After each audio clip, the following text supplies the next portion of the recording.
आज की इस वीडियो में हम एक ऐसे सॉफ्टवेयर के बारे में बात करेंगे, उसका जो मुकम्मल इंटरफेस है उसको देखेंगे, जिससे जो है वो आप विदाउट वाटरमार्क और मल्टीपल प्लेटफॉर्म के ऊपर अपनी लाइव स्ट्रीमिंग है उसको कर सकते हैं। और इसके अलावा आप अपनी स्क्रीन को रिकॉर्ड करना चाहें तो वो भी आप इजीली कर सकते हैं। अस्सलामुअलैकुम, मैं हूं मोहम्मद उसामा और आप देख रहे हैं एचबीएन ऑफिशियल। आप अगर टीचर हैं, स्टूडेंट हैं या फिर कंटेंट क्रिएटर हैं या फिर आप जिस तरह अपने लेक्चर्स वगैरह रिकॉर्ड करना चाहते हैं, कोई भी यानी किसी किस्म का कोई न्यूज़ चैनल क्रिएट करना चाहते हैं या फिर आप एजुकेशन के रिलेटेड कोई चैनल बनाना चाहते हैं, उसकी स्क्रीन रिकॉर्डिंग्स करना चाहते हैं, लेक्चर रिकॉर्ड करना चाहते हैं या फिर आप कोई गेमर हैं और आप गेम्स वगैरह रिकॉर्ड करते हैं, तो वो सारा कुछ जो है वो आप इस एक सॉफ्टवेयर की हेल्प के साथ जो है वो कर सकते हैं। तो चलिए आइए वीडियो को स्टार्ट करते हैं।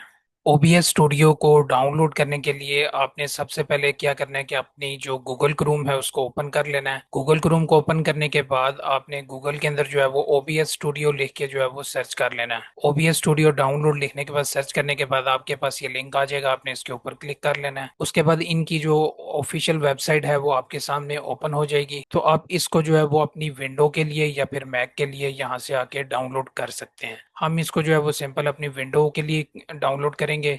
तो यहाँ पे आके देखेंगे तो हमारे पास विंडो का जो डाउनलोड इंस्टॉलर है वो यहाँ पे शो हो रहा है, तो हम इस पे क्लिक कर लेंगे। इस पे क्लिक करने के बाद आपके पास यहाँ पे कॉर्नर में ऊपर देखेंगे तो आपके पास यहाँ पे इसकी फाइल यहाँ पे शो हो जाएगी। अब ये डाउनलोडिंग जो है वो इसकी स्टार्ट हो चुकी है, तो अब आपने जैसे ही इसकी डाउनलोडिंग कंप्लीट हो जाएगी तो उसके बाद आपने क्या करना है कि इसके ऊपर डबल क्लिक करके इसको इंस्टॉल कर लेना है। बिल्कुल इजी प्रोसेस है, ये ऑलरेडी हमने इंस्टॉल किया हुआ है तो अभी हम इसको दोबारा से इंस्टॉल नहीं करेंगे, लेकिन आपने इस प्रोसेस को जो है वो कंप्लीट कर लेना है। बिल्कुल भी यानी इसके अंदर कोई भी यानी इशू आपको नहीं आएगा डाउनलोड के बाद इसको इंस्टॉल करने में।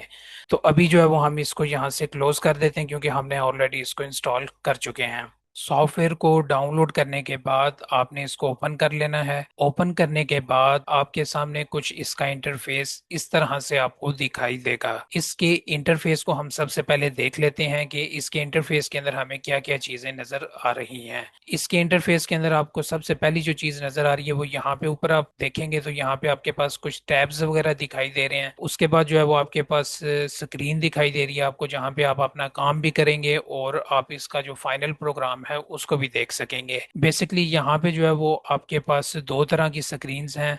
उसको अगर हम स्टूडियो मोड को ओपन करते हैं, इसमें जो प्रीव्यू स्क्रीन है आपकी, यहाँ पे आप जो है वो इसकी एडिटिंग वगैरह करेंगे। कोई भी यानी आपने सीन क्रिएट करना है, बनाना है उसको, उसमें आपने ग्राफिक्स ऐड करने हैं, तो वो सारा कुछ आप यहाँ पे उसको एडिट करेंगे। और जब वो सीन यानी कंप्लीट एडिट हो जाएगा, जब आप उसको रिकॉर्ड करना चाहेंगे या फिर आप उसको लाइव स्ट्रीम में भेजना चाहेंगे तो वो आप यहाँ पे शो करेंगे उसको। अभी यहाँ पे समझने के लिए बस इतना काफी है कि ये जो आपकी स्क्रीन है प्रीव्यू स्क्रीन, ये आपके लिए कैनवस का काम करेगी, जहाँ पे आप अपने सीन्स को एडिट करेंगे और जब वो सीन फाइनल हो जाएंगे तो उसको हम फाइनल प्रोग्राम में भेज देंगे जो कि हमारा लाइव जा रहा होगा या फिर रिकॉर्डिंग पे होगा। और इन दोनों स्क्रीन्स के बीच में जो हम ट्रांजिशंस का इस्तेमाल करेंगे, जिससे हमारी ट्रांजिशन जो प्रोग्राम है वो हमारा स्मूथ जाएगा। उसके अलावा हमारे पास अगर आप यहाँ पे देखेंगे तो हमें यहाँ पे सीन्स का जो है वो पूरा सेक्शन दिया गया है। यहाँ से हम नए अगर सीन बनाना चाहते हैं तो वो यहाँ से आके हम बना सकते हैं। यहाँ पे हम सिंपल प्लस पे क्लिक करेंगे और यहाँ पे आके इसको रीनेम कर लेंगे या फिर ओके कर देंगे। ओके करने के बाद आप देखेंगे सीन 1 के बाद ये हमारा सीन 2 भी क्रिएट हो चुका है। इसी तरह अगर हम मजीद इसको बनाना चाहेंगे तो वो भी सीन्स बना सकते हैं। ये सीन्स बिल्कुल वैसे ही हैं जैसे आप ड्रामास के अंदर या फिर स्टोरीज के अंदर जो कार्टून्स होते हैं उसके अंदर देखते हैं। उसके अंदर भी यानी पहले हर चीज को यानी डिसाइड किया जाता है कि जो हमारा ड्रामा होगा, कार्टून्स होंगे, उसका जो पहला सीन होगा उसके अंदर हमने क्या दिखाना है, फिर दूसरे सीन के अंदर क्या दिखाना है और इसी तरह फिर तीसरे में और फिर जो ऑनवर्ड सीन्स होंगे उनके अंदर हमने क्या क्या चीजें दिखानी है। एक एक सीन जो होता है उसको हम बैठ कर जो है वो पहले से डिसाइड करते हैं। तो इसी तरह हम यहाँ पे हमने जितने भी यानी एक जो हमारी स्टोरी होगी या एक प्रोग्राम होगा तो उसके हम पहले सीन्स को डिसाइड करेंगे कि उसके अंदर हमने इतने सीन दिखाने हैं, ये सीन्स होंगे, उसके अंदर हमने क्या क्या एडिटिंग करनी है, वो सारा कुछ जो है वो हम पहले से डिसाइड करते हैं। जिस तरह आप ये एक स्टोरी बोर्ड है उसको देख सकते हैं, इसके अंदर जो है वो एक स्टोरी क्रिएट की जा रही है, तो उसका जो है वो इसके अंदर मुकम्मल यानी सीन्स वगैरह क्रिएट किए गए हैं। सीन नंबर 1 में हम पहले इस तरह से दिखाएंगे, फिर सीन नंबर 2 में ये दिखाएंगे, सीन नंबर 3 में ये कुछ दिखाएंगे। और सीन्स जो है वो इनको क्रिएट करना बिल्कुल मुश्किल नहीं है। आपको पहले भी मैंने बताया कि यहाँ से आपने प्लस पे क्लिक करके सीन्स को बना लेना है। उसके अलावा अगर आप किसी सीन को डिलीट करना चाहेंगे तो यहाँ से आके उसको डिलीट भी कर सकते हैं। उसके अलावा आप उसके ऊपर कोई फिल्टर लगाना चाह रहे हैं तो वो यहाँ से आके ऐड कर सकते हैं। ये सारी चीजें हम आगे चल के देखेंगे। इसके अलावा इसको आप एडजस्ट करना चाह रहे हैं सीन्स को, यानी कि कोई सीन्स आप बाद में दिखाना चाह रहे हैं या पहले दिखाना चाह रहे हैं, तो आप इन कीज की मदद से इसको एडजस्ट कर सकते हैं। इसके अलावा आपके पास माउस के आप इस एरो की मदद से भी जो है वो इसको एडजस्ट कर सकते हैं। अब बात आ जाती है कि जो हमारे सीन्स हैं वो हमने बना तो लिए हैं, लेकिन ये सीन्स के अंदर कुछ दिखाई क्यों नहीं दे रहा हमें? वो इसलिए दिखाई नहीं दे रहा क्योंकि अभी हमने इस सीन्स को एडिट ही नहीं किया। अब उसको एडिट कैसे करेंगे? इस ओबीएस की जुबान में हम कहते हैं कि उसके अंदर हम सोर्सेज ऐड करेंगे। जो सीन नंबर 1 है आपने इसके ऊपर क्लिक कर लेना। अब हम इसको सबसे पहले एडिट करते हैं। अब इसकी एडिटिंग के अंदर हमारे पास क्या क्या ऑप्शंस हैं, यानी कि इसके जो सोर्सेज हैं हमारे पास क्या क्या हैं, उसके अंदर आप कोई भी यानी टेक्स्ट ऐड कर सकते हैं, कोई इमेज ऐड करना चाहें, कोई स्लाइड शो ऐड करना चाहें इमेज का, या फिर आप कोई ब्राउजर ऐड करना चाहें, या फिर इनपुट कोई मतलब कोई वॉइस ऐड करना चाहें, कोई माइक अटैच करना चाहें साथ, या फिर आप यानी कि कोई विंडो यानी जो आपकी क्रोम की विंडो होती है आप उसको शेयर करना चाहें, कोई यूट्यूब की वीडियो ऐड करना चाहें। अलगर इसके यहाँ पे आप काफी कुछ ऐड कर सकते हैं। तो यहाँ से भी हम एक मीडिया सोर्स यानी अपनी कोई भी यानी वीडियो जो हमने डाउनलोड करके रखी हुई है उसको ऐड करने लगे, तो उसके लिए हम मीडिया सोर्स का इस्तेमाल करते हैं। मीडिया सोर्स को ऐड कर लेते हैं। उसके बाद यहाँ पे हम अपना नाम दे देंगे। ठीक है, यहाँ पे हम लिख देते हैं तराना।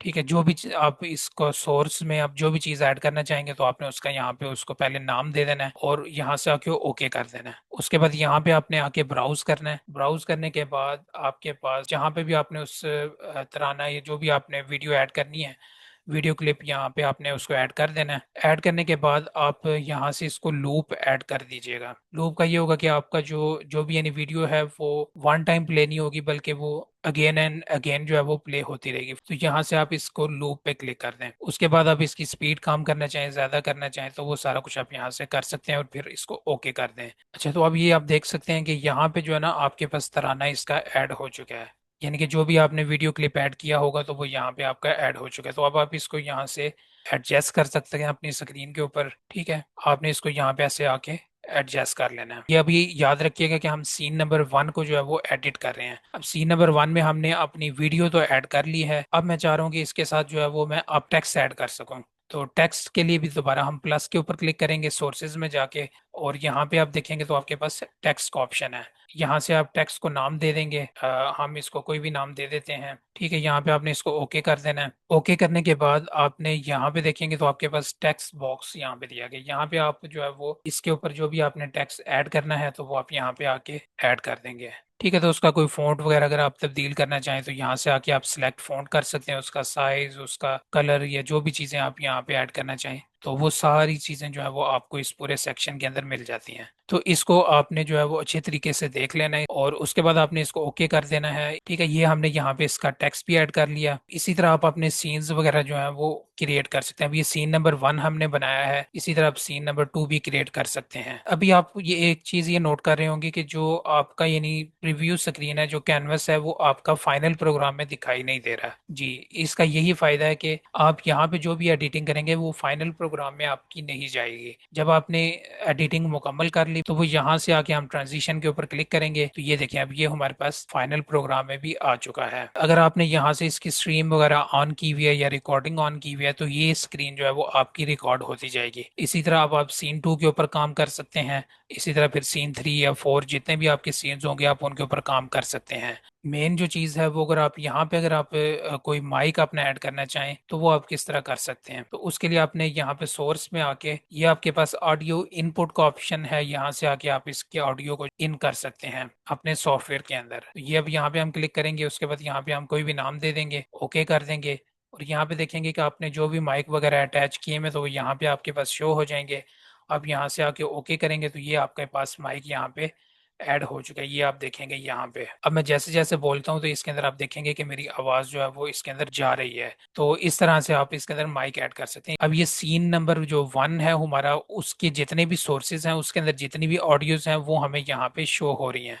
अब इसके अंदर अगर हम देखें ना तो यहाँ पे हमारे पास जो तराना प्ले हो रहा है उसकी अगर आवाज हम चाह रहे हैं कि हमारे यानी हेडफोन के अंदर भी आए, उसको हमने यहाँ से ऑफ किया हुआ था मॉनिटर को, तो यहाँ से हम इसको ऑन कर लेंगे। इसी तरह अगर आपने स्पीकर वगैरह ऐड किए हुए साथ, तो आप इसको मॉनिटर एंड आउटपुट पे क्लिक करेंगे तो उसकी जो आवाज होगी वो आपके स्पीकर्स के अंदर भी जाना शुरू हो जाएगी। और नॉर्मल जब आप एडिटिंग कर रहे होते हैं तो आप इसको ऑफ ही रखते हैं ताकि आपको कोई डिस्टरबेंस ना हो। बाकी भी जो आपने सोर्स के अंदर जो जो चीजें ऑडियो के मतलब ऐड की हुई थी वो यहाँ पे शो हो रही हैं, तो आप उनको भी यहाँ से एडजस्ट वगैरह कर सकते हैं। इसके अलावा जो है वो आप इनके ऊपर फिल्टर्स वगैरह ऐड कर सकते हैं। फिल्टर के अंदर जो है वो आप यहाँ पे आके प्लस पे क्लिक करेंगे तो यहाँ पे देखेंगे आपके पास मुख्तलिफ किस्म के जो है वो यहाँ पे आपको फिल्टर मिल जाते हैं। अगर नॉइज को कंट्रोल करना है तो आप नॉइज गेट का इस्तेमाल कर सकते हैं, या फिर आप कंप्रेसर इस्तेमाल कर सकते हैं। तो बाकी हम ये चीजें भी इंशाल्लाह ताला देखेंगे। उसके अलावा जो है ना, जब आपका ये फाइनल सीन एडिट हो जाएगा तो अब आपने इस सीन को जो है वो नेक्स्ट जो हमारा यानी फाइनल प्रोग्राम रिकॉर्ड हो रहा है या फिर लाइव स्ट्रीम हो रहा है तो आपने उसके अंदर भेजना है। तो उसके बीच में जो है वो आपको ट्रांजिशन कोई ना कोई ऐड करनी है तो वो भी आप यहाँ से आके ऐड कर सकते हैं। लाइक जिस तरह अगर मैं ये सेकंड वाली ऐड करता हूँ ट्रांजिशन, तो अब मैंने क्या किया है कि पहले उस सीन को, सेकंड जो सीन हम शो करवाना चाह रहे हैं उसके ऊपर हमने क्लिक कर लिया है, और उसके बाद यहाँ पे आके हमने ट्रांजिशन के ऊपर क्लिक किया है, तो ये अब यहाँ से सीन हमारा शो हो चुका है। दोबारा से अगर पहला सीन शो करवाना चाह रहे हैं उसके ऊपर क्लिक किया और यहाँ से आके हमने ट्रांजिशन के ऊपर क्लिक किया, तो ये देखें आपका इस ट्रांजिशन के मुताबिक सीन ऐड हुआ है। अगर आप स्लाइड ऐड करना चाहते हैं तो वो भी यहाँ से आके ये देखें, स्लाइड के जरिए भी जो है वो आपने सीन को ऐड कर सकते हैं फाइनल प्रोग्राम के अंदर। ठीक है, बाकी इसकी आप ड्यूरेशन वगैरह इस्तेमाल कर सकते हैं। इसका जो एडवांस यूज है वो आपको इंशाल्लाह ताला नेक्स्ट मैं बताऊंगा कि आप कैसे जो है वो इसको एडवांस लेवल पे भी यूज कर सकते हैं। इसके अलावा जो है वो यहाँ पे हमारे पास कंट्रोल्स हैं। सबसे पहले आपके पास यहाँ पे स्टार्ट लाइव स्ट्रीमिंग का ऑप्शन है, यानी कि आप कहीं पे भी लाइव जाना चाह रहे हैं फेसबुक के ऊपर, यूट्यूब के ऊपर, तो वो आप इजीली जा सकते हैं। आप इसके ऊपर जो है वो मल्टीपल यानी जो प्लेटफॉर्म्स हैं वहां पे भी जा सकते हैं लाइव, यानी कि फेसबुक और यूट्यूब दोनों पे भी लाइव जा सकते हैं। सिर्फ यूट्यूब पे जाना चाहिए, सिर्फ फेसबुक पे लाइव जाना चाहें तो वो भी स्ट्रीमिंग आप यहाँ से लाइव कर सकते हैं। इसके अलावा आप रिकॉर्डिंग स्टार्ट करना चाहें तो वो भी कर सकते हैं आप यहाँ से आके। उसके अलावा आपके पास स्टार्ट वर्चुअल कैमरा है। उसके अलावा जो मेन चीज यहाँ पे है वो हमारे पास सेटिंग्स है। सेटिंग्स को जैसे ही हम ओपन करते हैं तो इसके अंदर हमारे पास कुछ ऑप्शंस यहाँ पे साइड पे देखने को मिलते हैं। इसके अंदर हमारे पास जनरल है, जनरल के अंदर कुछ ऑप्शंस हैं हमारे पास, फिर अपीरियंस है। इसके अलावा जो हमारे पास है यहाँ पे अगर आप देखेंगे तो स्ट्रीम का ऑप्शन है, यानी कि जब भी आपने कोई लाइव स्ट्रीमिंग करनी है, स्टार्ट लाइव स्ट्रीमिंग पे क्लिक करने से पहले आप यहाँ से आके उसको चूज करते हैं कि आपने किस प्लेटफॉर्म के ऊपर जाके लाइव स्ट्रीमिंग करनी है। लाइक जिस तरह मैं यूट्यूब पे करना चाह रहा हूँ या फेसबुक पे करना चाह रहा हूँ लाइव स्ट्रीम, तो हमने यहाँ पे यूट्यूब का सिलेक्ट किया कि हम यूट्यूब पे करना चाह रहे हैं, यूट्यूब को सिलेक्ट कर लिया। तो अब उसके बाद यहाँ पे हम क्या करेंगे कि यूज स्ट्रीम की का ऑप्शन यूज करेंगे। तो उसके बाद आपने क्या करना है कि आपने यहाँ पे जो स्ट्रीमिंग की होगी वो आपने ऐड कर देनी है। वो आपको कहाँ पे मिलेगी? वो आपको अपनी जो यूट्यूब का चैनल होगा आपको वहां पे वो मिलेगी। लाइक जिस तरह अगर मैं यहाँ से अपने चैनल को ओपन कर लेता हूँ और यहाँ से मैं गो लाइव के ऊपर क्लिक करता हूँ, तो उसके बाद आप देखेंगे कि आपके पास कुछ लाइव का जो स्टूडियो है वो कुछ इस तरह से ओपन हो जाएगा। तो यहाँ पे जो है वो आपके पास से ये स्ट्रीम की जो है वो आपको मिल जाएगी। यहाँ से आप इसको रीसेट भी कर सकते हैं और कॉपी करेंगे और उसके बाद इसको मिनिमाइज कर देंगे। मिनिमाइज करने के बाद यहाँ पे आप आके इस स्ट्रीम की को जो है वो पेस्ट कर देंगे। पेस्ट करने के बाद आप इसको यहाँ पे देखेंगे, अप्लाई करेंगे, ओके करेंगे, तो ये आपके यहाँ से आके अब स्ट्रीम जो है वो लाइव जाने के लिए रेडी हो चुकी है। यहाँ से आके आप इसको स्टार्ट स्ट्रीमिंग के ऊपर क्लिक करेंगे। अब ये देखेंगे कि आपकी स्ट्रीम जो है वो लाइव जाना स्टार्ट हो गया। अब आप वापस यानी आप इसके ऊपर आएंगे तो ये अब आप देख सकते हैं कि आपकी वीडियो जो है वो लाइव जाना स्टार्ट हो चुकी है। अभी कुछ देर में यहाँ पे आपके पास वो वीडियो भी शो हो जाएगी। तो ये अब आपकी लाइव स्ट्रीमिंग जो है वो जाना स्टार्ट हो चुकी है। वापस से अगर आप इसको एंड करना चाह रहे हैं तो यहाँ से आके इसको स्टॉप कर देंगे। इसी तरह आप अपनी स्क्रीन को रिकॉर्डिंग करना चाह रहे हैं तो वो यहाँ से आके स्टार्ट रिकॉर्डिंग पे क्लिक करेंगे तो वो भी रिकॉर्डिंग स्टार्ट हो जाएगी। उसके अलावा हमारे पास सेटिंग्स के अंदर जो है वो स्ट्रीम के अलावा आउटपुट का ऑप्शन है। मल्टीपल प्लेटफॉर्म के ऊपर अपनी वीडियोस को, लाइव प्रोग्राम है उसको आप दिखाना चाह रहे हैं तो वो आप यहाँ से आके उसको इनेबल कर सकते हैं। बाकी उसके अलावा ऑडियो है, ऑडियो की जो सेटिंग्स हैं वो आप उसको ऐसे ही रहने दें। उसके अलावा आपके पास वीडियो है, इसको अगर आपको कोई थोड़ा बहुत नॉलेज है तो आप इसको, इसके एस्पेक्ट रेशियो वगैरह जो है उसको चेंज कर सकते हैं, अदरवाइज आप इसको भी नॉर्मल ऐसे ही रहने दें। उसके अलावा आपके पास हॉट कीज का ऑप्शन है। आप अपनी स्ट्रीम को जो है वो जैसे जैसे यानी सॉफ्टवेयर को यूज करते जाएंगे तो आपने इस की जो स्ट्रीमिंग है उसको आपने अपने हिसाब से जो है वो अपनी हॉट कीज जो है वो क्रिएट कर लेनी है, और उसके मुताबिक फिर आप इजीली यानी कीबोर्ड की मदद से अपने सीन्स को, अपनी स्ट्रीम्स को जो है वो, अपनी रिकॉर्डिंग को जो है वो ऑन ऑफ कर सकते हैं, स्टार्ट कर सकते हैं, स्टॉप कर सकते हैं, पॉज कर सकते हैं, या फिर आप जो भी यानी करना चाहें तो आप हॉट कीज के जरिए इसको बना सकते हैं। इसके अलावा आपके पास एक्सेसिबिलिटी है, एडवांस का ऑप्शन है, तो ये इंशाल्लाह ताला आपको नेक्स्ट वीडियो में बताया जाएगा। इसको हम यहाँ से क्लोज कर देते हैं। तो एक ओवरऑल ओवरव्यू जो है वो आपको इस वीडियो के अंदर दिया गया है, जो कि बिगिनर लेवल के लिए है। अगर आप इसको लाइव स्ट्रीमिंग के लिए या फिर रिकॉर्डिंग के लिए आप इसको यूज करना चाह रहे हैं तो ये एक बेहतरीन सॉफ्टवेयर है। आप जितना जल्दी इस सॉफ्टवेयर के ऊपर मूव हो जाएं तो ये आपके लिए उतना ही बेहतर है। आज की हमारी इस वीडियो के अंदर जो है वो आपको पता चला कि ये सॉफ्टवेयर कैसा दिखाई देता है और इसके अंदर हमारे पास क्या क्या ऑप्शंस हैं। इसके अंदर हम सीन्स वगैरह कैसे क्रिएट कर सकते हैं, सोर्सेज वगैरह कैसे ऐड कर सकते हैं, सीन्स को एडिट कैसे कर सकते हैं, लाइव स्ट्रीम कैसे कर सकते हैं, ट्रांजिशन का कैसे इस्तेमाल कर सकते हैं। इसके अलावा जो है वो हमने देखा कि हम रिकॉर्डिंग कैसे कर सकते हैं, प्रीव्यू स्क्रीन क्या होता है, सेटिंग्स वगैरह कैसे कर सकते हैं, हॉट कीज कैसे क्रिएट कर सकते हैं। तो उम्मीद है कि आपको ये ट्यूटोरियल पसंद आया होगा। अगर आपका कोई भी क्वेश्चन है इस ट्यूटोरियल के मुतालिक या इस OBS सॉफ्टवेयर के मुतालिक, या फिर इसके अलावा भी अगर आपको कोई भी क्वेश्चन है तो आप नीचे कमेंट बॉक्स के अंदर कर सकते हैं। तो मिलते हैं किसी नई वीडियो में किसी नए टॉपिक के साथ। अल्लाह हाफिज।